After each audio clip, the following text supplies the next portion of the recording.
Coming up on this episode of Nintendo Cartridge Society, we find all the moons in the podcast kingdom. It's dangerous to go alone, so the Nintendo Cartridge Society goes with you.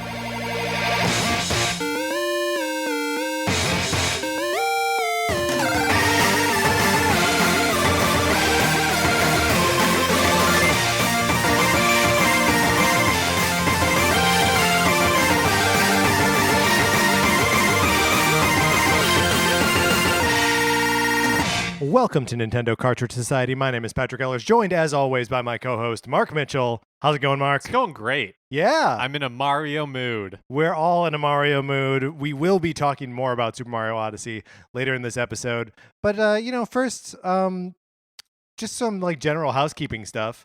We just wanted to thank everyone who has followed us on Twitter or on Facebook or has tweeted at us or written us emails, anything like that. It's all been great. And if, you haven't got a chance to rate and review and subscribe on Apple Podcasts, that option is always there for you. Yeah, or wherever you get our show. Mm-hmm. It helps us out a lot, helps other people find the show. Yeah. And we really appreciate it. Yeah, and sharing anything, that's all great. In all the usual places, we are Nincarts at Nincart Society on Twitter. The Facebook page is just Nintendo Cartridge Society.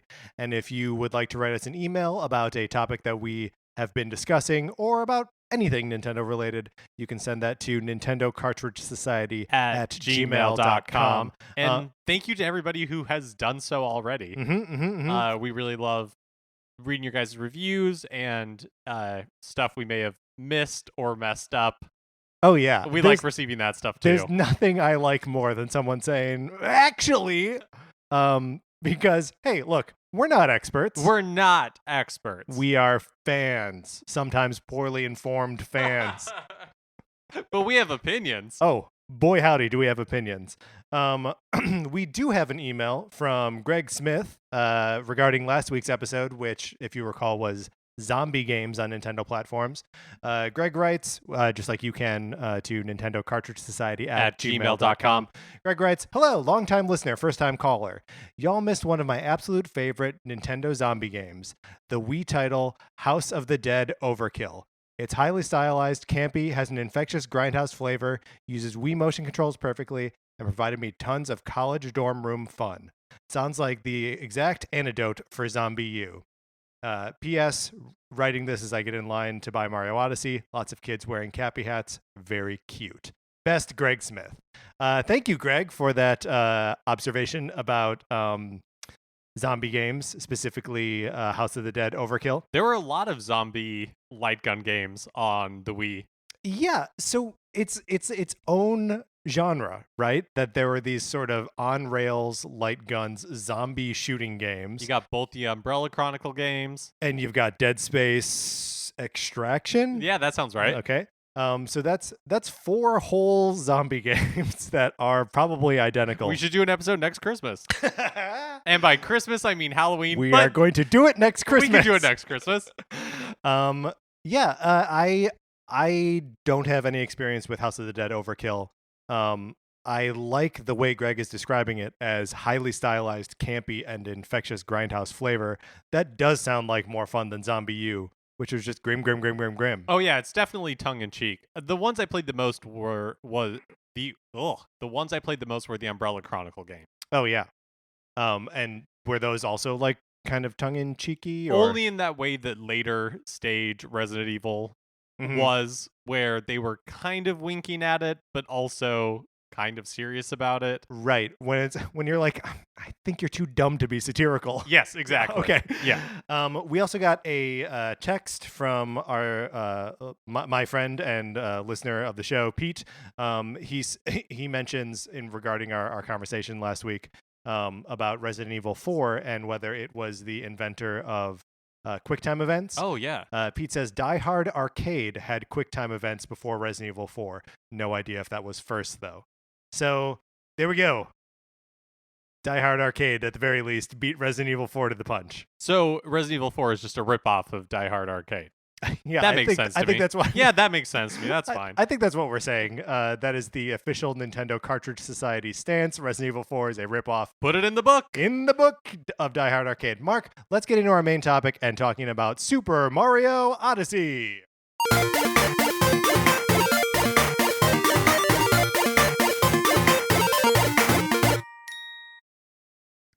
And I've noticed people are a little spoiler sensitive when it comes to this game. Mm-hmm. So I just want to assure everyone right out the gate that we are going to talk about this game as though we are in a room, just the two of us, spoiling everything, right? Our tongues will be flapping. Flap, flap, flap, flap, flap, flap, flap. Both Mark and I have played up to just about the Luncheon Kingdom, which means we have made it through New Donk City and the levels thereabout. So if you want very badly not to be spoiled, we're not going to be like jerks about it, but we're going to speak freely, right? Right. So yeah, if you've decided that that's not your cup of tea, you want to experience everything blind, come back later after you've gotten a little further in the game. This is the beautiful thing about podcasts is they're going to be there forever. These episodes will outlive us all. We are never going away. No, I mean, even if we stop recording episodes, that this one will be there forever. Absolutely. They're going to like beam this into space to communicate with aliens. That's right. They're going to burn it onto a gold CD because gold lasts longer in space or something. I don't know. There's some rationale for there's a gold record that we send into space. Yeah. Sure. Okay. And this episode will go out forever, and aliens will pick it up. Do they send every gold record into like every record that is now sold? You know that's not what I mean. You're being intentionally obtuse. Super Mario Odyssey. We were both very excited about this game. We're big fans of the Mario series, specifically the 3D Mario games. We both had our copies. You picked up digital, yes. Mm-hmm. And I had mine pre-ordered. I was out of town this weekend on a little bit of an emergency thing. So I actually didn't get to play until Sunday evening. But you had it most of the weekend, right?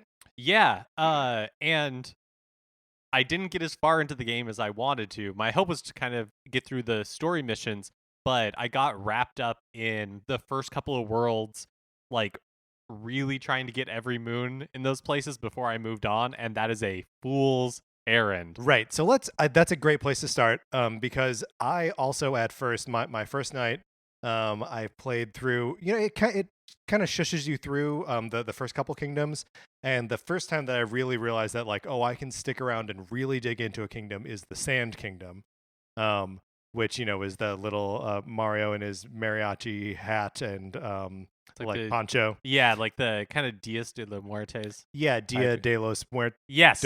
Yeah, sure, yeah. Is that today or this week or sometime? I don't know anything about when this holiday is. Yeah, I think it's around now. Around Halloween, basically. Yeah, so that was really when I was like, oh, I can be obsessive about this and try to find everything. And I spent like the majority of my evening finding moons in the Sand Kingdom. But the next day I read a piece on the AV Club, which I should actually look up now so I can attribute it to someone. Just saying like, here's a quick like non-spoiler tip for how to play and actually get a good experience out of Super Mario Odyssey. Get enough moons to get out of a kingdom and move on to the next kingdom. You'll have fun coming back later. Which I think is right. Yeah, I think with the benefit of hindsight, I wish I would have done that sooner. Yes, absolutely. I mean, I do love the sort of like completionist, like try to find everything. Like that mentality is fun. I think it makes perfect sense as like a revisit sort of tactic for all these levels. Yeah, I agree. I don't want to dwell too much on like the specific mechanics of Odyssey because I think it has been covered elsewhere, probably like in more detail, and I feel like details about how this game works are pretty pervasive right now, so I don't know that we necessarily repeat it, but I do think it's worthwhile. I think we should maybe just like run down how this is a unique game versus some of the more recent 3D Mario games. Sure. So unlike other 3D Mario games or even other Mario games, with very few exceptions, this is not at all course based. You find yourself in a large open world, and you have to, or several, I guess, large open worlds, and you have to sort of direct yourself. It is about exploring the space and not about clearing obstacles. Yeah, so there's like 900 moons in the game that you can collect total, and you only need to collect it kind of varies, but anywhere between, I don't know, maybe like 7 and 20 or so Yeah, in order to move on from a there's something like it's maybe like 12 moons you have to get in the sand kingdom, but there are 69 of them in there. So like the gulf between what is there and what you actually need to accomplish is huge. And there is a little bit of guidance, like when you land in a kingdom, there is kind of like a goal you have to achieve in order to move on from it. But other than that, you can kind of you can acquire moons however you want, like, and some of them are readily available. Some of them you get for not even really like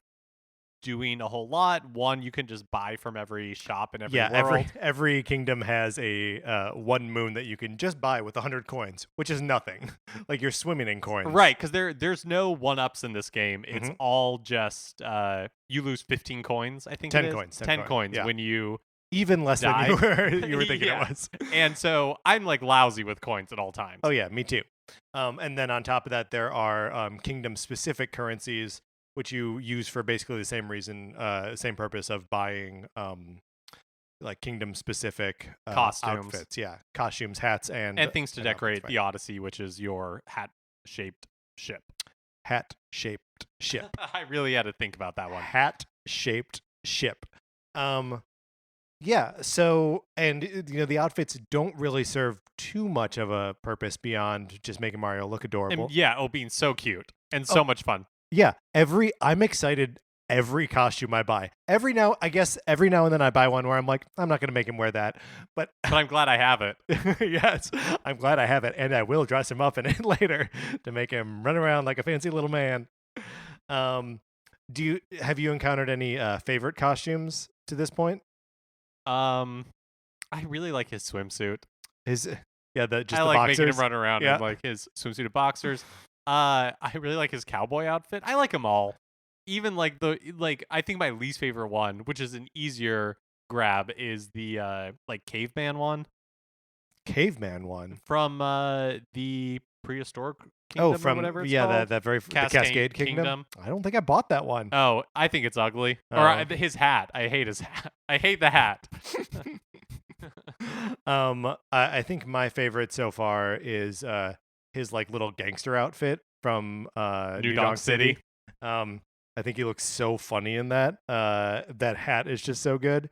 I also really liked him running around in like the full bathing suit, like the onesie bathing suit with like the little inner tube and like goggles and a mask. The snorkel and a mask.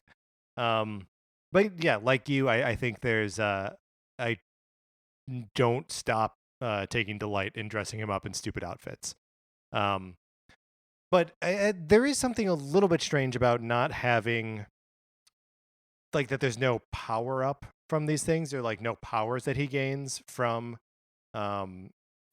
changing clothes, especially when that's like such a staple of like Mario games, and like particularly 3D Mario games. Like that's how he gains the ability to fly in Super Mario 64, or like turn into metal or whatever. And these are always just like at most it grants you access to like one door that like someone won't let you through unless you're wearing the right costume. I keep waiting for there to be fireballs or something like that in this game, and I don't think it's coming. Yeah, and I mean I think so. The other big mechanic here that we're not talking about is the capture mechanic, right? Right. Which is where you throw your hat, which has been possessed by the sentient spirit of a hat ghost named Cappy.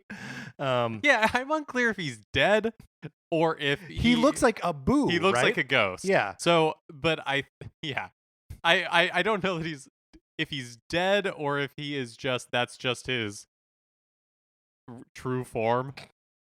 Whatever the case, you throw the hat at enemies. Most enemies can be captured, and then you I would suddenly. actually say most enemies cannot be captured. Interesting. We'll fight about it. When you capture an enemy, you take them over, right? And you become them. And I suppose it is more than just enemies, right? Like there are just like sort of NPCs that populate the area, some of whom can also be captured. Yeah, and like in the Metro Kingdom in New Donk City, there are just like street cones and things like that you can possess or capture. That's right. So you can fling yourself up It's buildings not and stuff creepy like if that. it's capture. No, it's fun. Yeah, so you can fling yourself around, or you can turn yourself into like a spark to travel on the electrical lines. So the I have in fact been spending this whole time looking up this article on the AV Club. It is Clayton Purdom who suggests that you kind of burn through the game as fast as you can and then loop back to explore the kingdoms in greater detail. Where were we? What were we driving at? There was some point we were driving to. That's capture. the other big mechanic in the yes. game is like the capture, and also Cappy has utility in platforming as well, because you can like throw the hat and jump on him, and it gives you like a bounce. Yeah. How are you finding the sort of extended like platforming and like mobility techniques in this game?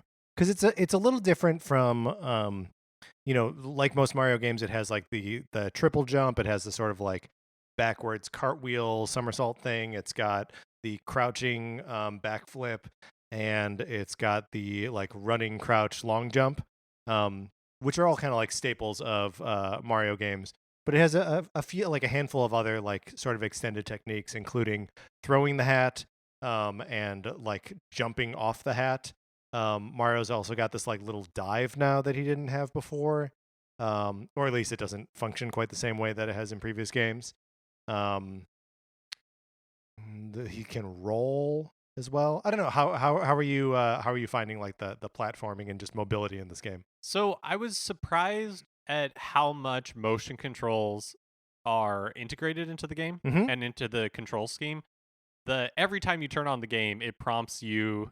It like recommends, I guess, that you play with the Joy-Cons detached, holding a Joy-Con in each hand. Yeah, separate Joy-Cons. Yeah, separate Joy-Cons. And that's how I started the game, and I hated it. Okay. And so I ended up going back to using the Joy-Con grip, and I like that a lot. I like that a lot more. I don't really like the motion controls in this game. I wish that there was an option to turn them off completely, but like as you get further into the game, you get used to how they work. I still don't feel like it is as precise for me. I'm not as skilled as using it as I'm just not as skilled as using it. Yeah. It feels like overly complex. That's one of the aspects of the game I'm not really enjoying. So I'm playing the game mostly with a Pro controller.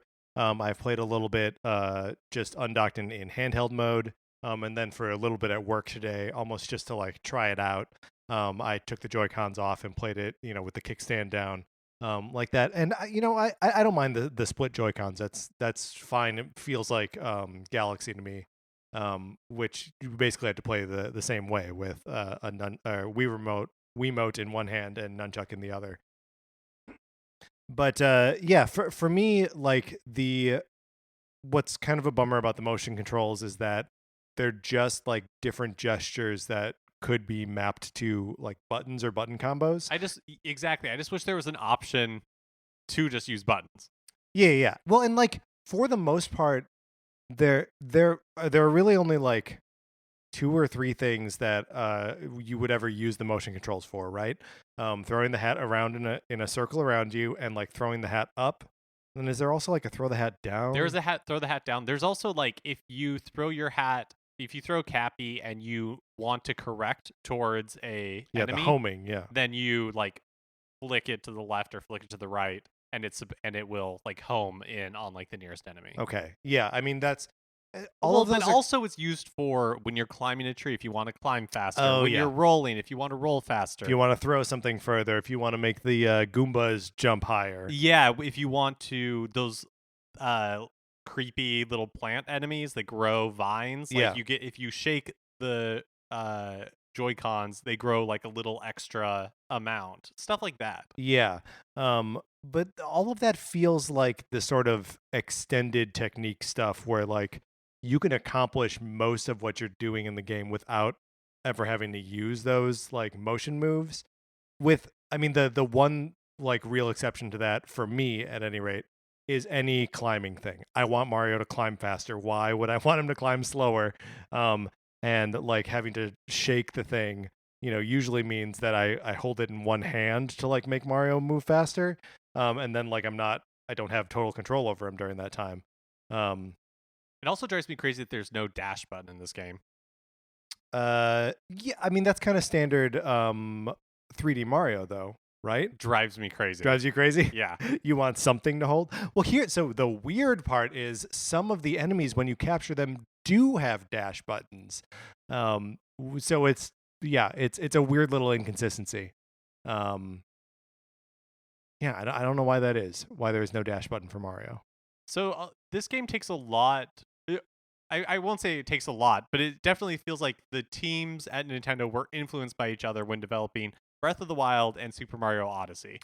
Yes. So, and we're saying that largely because when you get dumped into a new area, you have more or less free reign to address, interesting things as you see them. Right.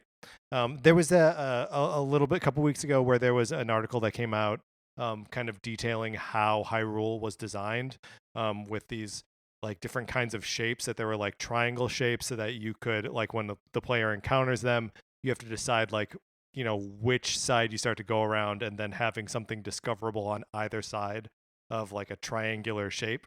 And after reading that, I see a lot of those same design elements in Odyssey, right? So it's very good and very smart about like giving you like just directing you around to interesting things in the map.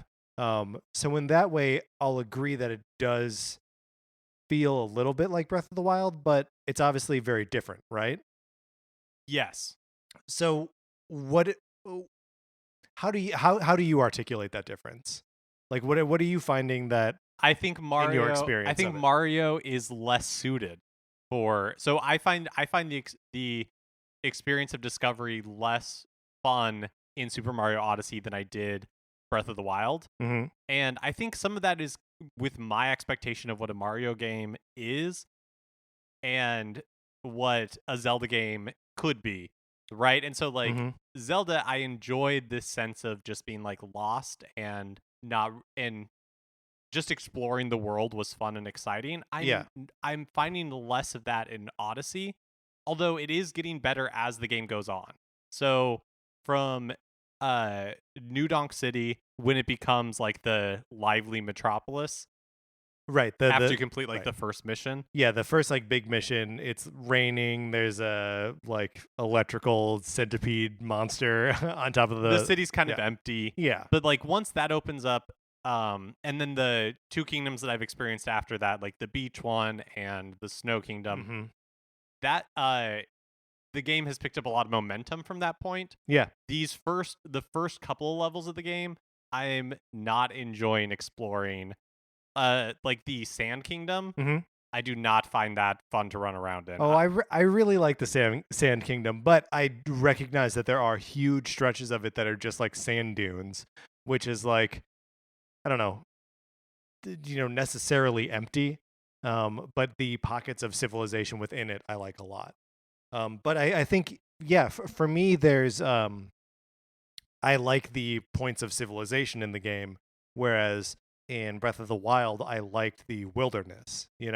Um, there's I do wonder if it is like all tied up in our expectations for the series, right? Because like I think about the shrines in Breath of the Wild, and well, like I overall enjoyed the shrines. Having like a small, like very localized like puzzle or obstacle room is not really what I associate with Zelda. It is what I associate with Mario, right? So like when I encounter those like isolated like course like sections of Odyssey, and they're all over the place. You fall down a hole or whatever, it's mostly falling down holes. Then you find yourself in a sort of like abstract place where it's just like platforming and like a quick get from point A to point B. Maybe there are, another like hidden moon in there somewhere. Um, but I really like those parts, whereas they almost feel like an interruption in Breath of the Wild in the Yeah, form of shrines. I totally agree with that. I feel like the course design, for lack of a better term, is not very fun or interesting in the first few kingdoms in Odyssey. Like I didn't really find the platforming in the Sand Kingdom to be very uh fun. Mm-hmm. It's not until later levels, especially like when the verticality of the world starts to be explored a little bit more, Yeah. that that I started to like feel more excited about it. Would you say that this game like really finds its stride and like actually expresses itself as something like new and different and cool in New Donk City? Absolutely. Yeah, like Absolutely. for me, the Metro Kingdom is like and obviously this is how they like led off with advertising this thing and like announcing it to the world.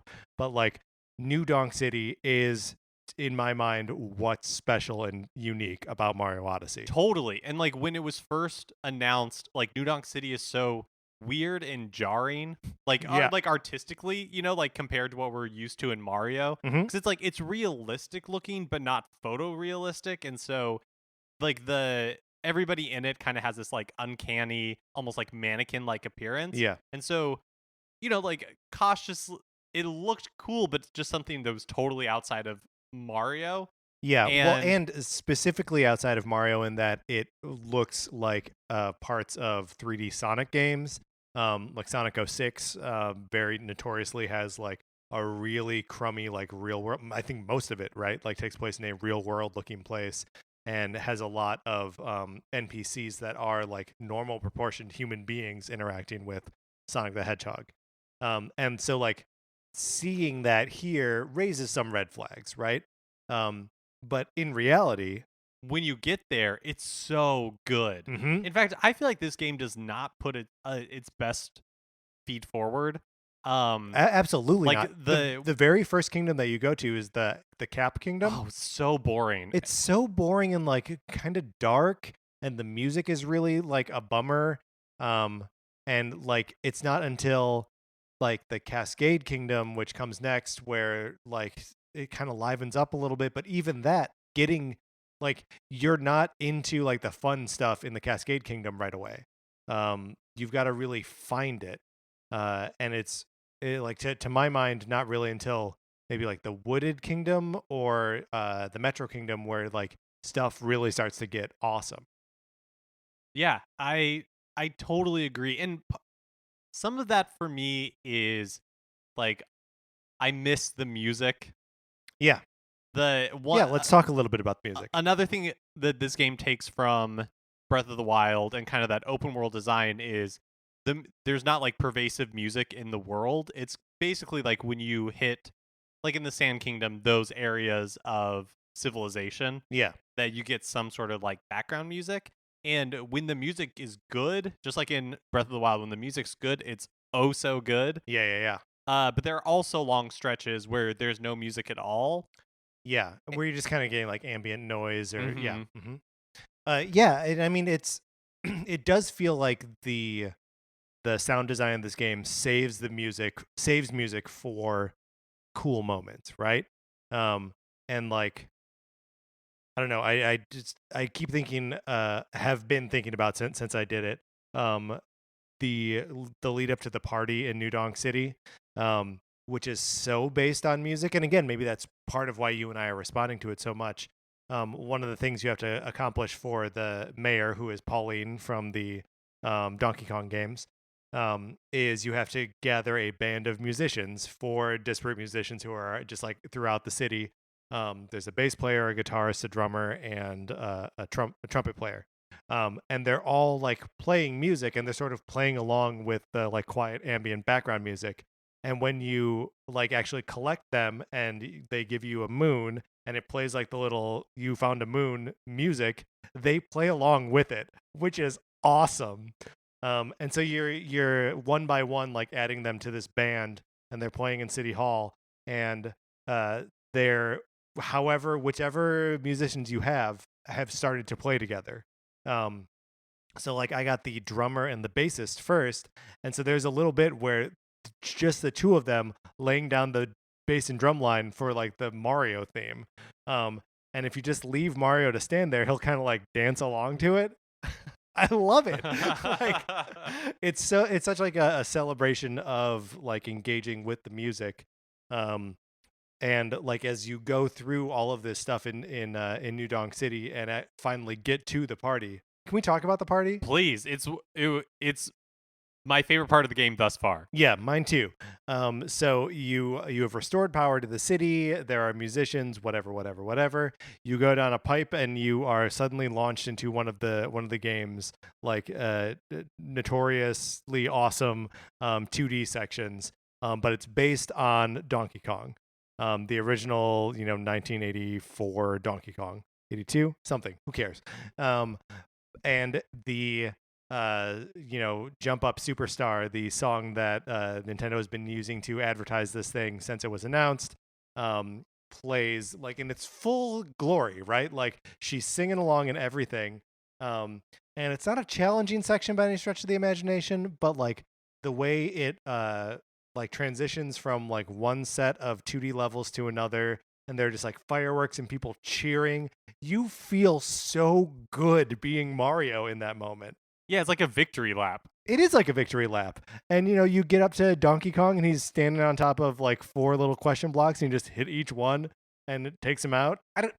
It's so I don't know. It doesn't take any like skill or whatever to accomplish it or get it done, but like you feel good. You feel accomplished. You feel like you did something worth celebrating. It's a very joyful game. Yes. At its best. And I think that's when I'm having the most fun with it, is when the game is having fun. Mm-hmm. Yeah. Well, and the game is also very funny. Like I've laughed out loud a bunch of times while playing it. Um, During the celebration, I got to it while sitting on the couch with my girlfriend. We were watching the World Series, and I was like, "Oh, I have to go into the other room and just like experience this." Like I can't like there can't be anyone else here looking at me like smiling like an idiot, just loving my life, staring at the screen. But like early in the game, the first time Mario captures a frog, and he's looking at his frog hands, and like the Mario voice going, "Ribbit, ribbit." I love it. I love it. It's very funny. It's moments like that that are so much fun and that make this game really just like enjoyable to be around, I guess, like yeah. even even though I do have like quibbles with the presentation and with the game, I'm still having a ton of fun. Yeah. Like I look forward to playing it because I look forward to seeing like what new fun thing they're going to present me with. Yeah, and it does always seem like there is some new or interesting fun thing. That's I think something that maybe we haven't talked about enough is that there is a lot of sort of variety in you kind of mentioned that like getting a moon isn't always the same, right? Like for some of them you'll just happen upon them. Sometimes it's talk to someone, sometimes it's sit on a bench next to a guy. My favorite one, the one that made me laugh so hard, is the first time I saw it was in like the Wooded Kingdom, and when you stack up Goombas and there's a girl Goomba, lady Goomba, and then like when she sees you all stacked up, she like falls in love, and then you get a moon for doing that. Love it. Yeah, it also makes me wonder like what Goomba dating life is like. Where they're like, 1 Goomba, no thank you. 7 Goombas, you bet. I love you. I love all of you. I love one of you. I don't know. But there are a number of like different sort of like mini games, or there's like a like kind of a remote control, like almost slot car kind of mini game built into this. And like just different kinds of racing, depending on what thing you're turned into. There's just so many different like little games to play within this game. Yeah, absolutely. Although I have to say my least favorite moons to get are the ones where walk around until your Joy-Cons are buzzing the hardest they can buzz, and then Yeah. ground pound the ground. Yeah. So yeah, they're not all home runs, right? But the beauty of that is that if you don't want to collect one, or if there was like a whole kind of moon that you didn't want to get anymore, say you never wanted to do the remote control slot car rate, you don't have to. Right, that's true. It's not going to hold you up. There are at many all. many other ways to earn moons in any given level. Um, I yeah, going back real fast to like, I definitely have learned from Super Mario Odyssey that I vastly prefer the course-based Mario, like of Galaxy. And I think that Nintendo, like, kind of, I don't know that realized they had a problem, but realized that that people would have difficulty with this aspect of Odyssey. Because in each world, there are 2 hint systems to show you where moons are. Yeah. One that, like, gives you, like, which is not, like, a bad mechanic, because they each give different types of hints. Wait, is it only 2? There's the blue toad, and then there's the Talkatoo. Isn't there something else? Is there another kind? I feel like there might be. There's something else I've encountered where it's just like a sign on the wall or something. Oh, I mean, there are those where it prompts you to capture like an image using the Switch's like capture thing. But I think those are more like hidden that you wouldn't necessarily find otherwise. So the Talkatoo, he gives you just like the name of one of the moons, and so that is kind of like a more vague hint. And then you can pay, what is it, 50 coins or something to the blue toad, and he'll just like, I've never done it. He'll just point you on the map and just be like, go here. And then figure out what it is. And so it's obviously like a compromise to people who, like me, are not actually finding that much joy in just running around seemingly aimlessly. But I think it's a fair compromise. Oh, I think so too. Yeah. And it is a compromise that more or less fixes it, right? Like if you want to not be running around blindly, you can kick over and I get either buy the hints or get the hints from the Talkatoo, and just accomplish that that way. It's interesting that you mention like course-based Mario is maybe more like your preference. I wonder how far away we are from a new 2D Mario game. Because traditionally they sell way better than 3D Marios. The new Super Mario series, which I hope they don't go back to because we have a million of them, 5 if you want to count Luigi U. I just feel like there's got to be another one of those coming down the pipeline that wouldn't like cannibalize the market for Odyssey. Yeah, I hope so. I hope we do get another 2D Mario because they're very different types of platformers. Absolutely, yeah. And I do like the kind of like, it's not a lack of complexity, but just like that I know that I need to go from left to right. Right. And that's like pretty much it. I do enjoy the simplicity of those games. Yeah, absolutely. Okay. So overall right now you're feeling good about Super Mario Odyssey, with a few like hangups. Yeah, I mean, like, I'm enjoying it. I look forward to playing it. I think it's super fun. If I was, and I haven't finished it yet because the game does seem like it's on a upswing. Yeah. So it feels like I have reached a point where it's becoming more inventive, more interesting, more vibrant, more fun. And so I'm really looking forward to seeing how I feel after I have played through more of it and kind of like seeing everything that it has towards its end game, because it definitely wouldn't be the first Mario, especially the first modern Mario, that saves a lot of the good stuff for the end. Yeah. Maybe even the post game. Yeah, absolutely. Yeah, that's such a weird thing of kind of the modern Mario game. Mario Galaxy 2, half the game opens up after you've not even just finished the game. After you think you've 100%ed it, it says, nope, here's as much content again. And I feel like a lot of that is a concession to making sure that it doesn't alienate newer gamers or gamers who aren't that comfortable with it. It's like, you can get through Mario Odyssey fairly simply. Yeah, You know? without like spending tons and tons of time poring over the obscure corners of every kingdom. Yeah, or like really having to um master the controls to Right. complete some feat of platforming acrobatics. Right. But You're never going to like frustrate yourself to every now and then I get to a section that like I die at a couple times, and it's always a surprise to me, when it's like, oh, I've died 4 times here, what's going on? yeah, I've run into a platforming section where I'm like, I am not going to do this right now because I'm going to spend way too much time because like you can run into really challenging areas even in the early parts of the game. Yeah. But the nice thing is you can always move on and always come back if you need to. So I'm looking forward to seeing where my feelings end up on it. Mhm. Right now, if I were to give it a grade, which I'm not because we don't We don't do I'd that. give it a solid B. We absolutely do, but that is not a real grade. That's not he a real gives it, grade because we don't 'cause we don't do that. because we don't do grades. I'd But give- if I did, I'd give it an A, but we don't do that. we don't do that We either. don't do that. No. Also, what an arbitrary way to grade games, A's and B's. When's the last time you earned a letter grade like that? College? Long time, Long right? time. Yeah. I don't even know what it means anymore.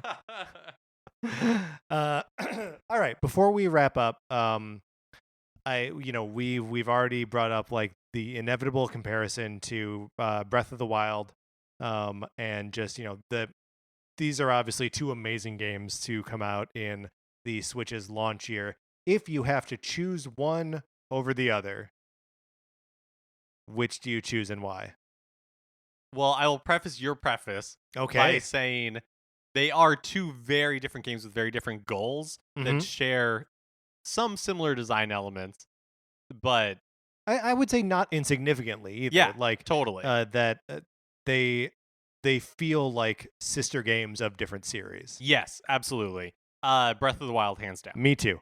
Not only, as we've said, does that this sort of model feel like a better fit for Zelda, but I just think that there's a unity to the world in Breath of the Wild. Hyrule is a singular place with many cultures for sure, and many different like races and landscapes. But Odyssey is a bunch of different worlds. And while every now and then there's like overlap, and you'll see a snail in New Donk City, or a T-Rex somewhere where it's not supposed to be, they feel like different kingdoms, And different all that, worlds. and all of that is definitely intentional by design. Yeah. And like this clashing art styles and having like a Mhm. realistic T-Rex up against Mario, like all that is by design, but not always all that fun. Yeah, I don't know if it's not fun. Like, I usually do find it fun. This may be just a matter of taste or preference. I usually find it fun. I don't know that I find it necessarily as compelling as like the unified world that Hyrule is. But yeah, I mean, just what a joyful game. Oh yeah, when it is firing on all cylinders, like the Metro Kingdom, like New Donk City, Mhm. this game is like I never want to stop playing it. Yeah, exactly. I had kind of a tough week, and then coming home to Mario Odyssey, made me smile. I mean, So. we talked about in our Tuesday episode a little bit, and then we talked off mic about it. How there could not be a bigger contrast between what Nintendo is presenting to the world as fun and what other video game companies are presenting to the world as like their expression of fun. And I vastly prefer dabbling in Mario, like living in Mhm. Mario's world. Than in Kratos' world. Yeah. Yeah. We need another God of War game, I guess. All right, Mark, that's our conversation on Super Mario Odyssey.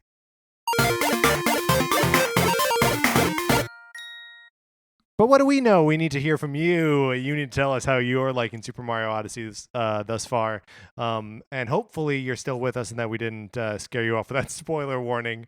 Was it too intense? Was it too intense of a spoiler warning? No, I think it's fair. I think Okay. people want to know if they're nervous about spoilers, but hopefully if we did scare you off originally, Mhm. you've come back weeks, months, years later. Oh, yeah. And whenever you're listening to this, whenever we would you love want to email us back, we are Nintendo Cartridge Society at gmail.com.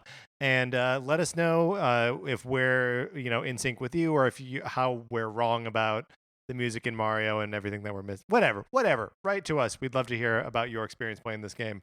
Also, tweet at us. We are at NinCart Society, and the Facebook page is just Nintendo Cartridge Society. If you like the episode, please rate, review, share, all that good stuff on Apple Podcasts. And I said share like really offhandedly, but I mean it. If you like what you heard, all those platforms, it helps us out a great deal. And thank you to everyone who has already done that. If you like Mark and Mine's opinions, we write about comic books on retconpunch.com. Olivia Duncan made our logo. Our theme music is provided by 8-Bit Betty. You can find more of his music by going to 8bitbetty.com or by listening right now. For my co-host, Mark Mitchell, this is Patrick Ellers saying ribbit. Thanks for listening.